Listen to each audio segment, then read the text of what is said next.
Assalamu alaikum. Today is our third day of our Arabic series. Today we're going to learn how to ask questions in Arabic and how to answer them. Let's start. Ahadha baytun? Is this a house? La, hadha masjidun. No, this is a mosque. Baytun, house. Masjidun, mosque. Let's move on. Ma hadha? What is this? Hadha hisan. This is a horse. Ahadha hisanun? Is this a horse? La, no. Hadha himarun.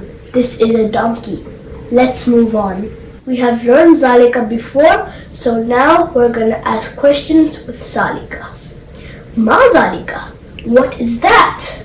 Zalika najmun. That is a star. Azalika kalbun? Is that a dog? La, no. Zalika kittun. That is a cat. Let's move on. So now we have learned some new words.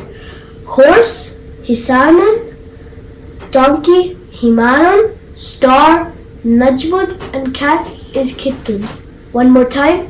Horse, hisanun, donkey, himaran, star, najmun, and cat is kittun. So that was our lesson for today. I'll meet you another day inshallah. Allah Hafiz.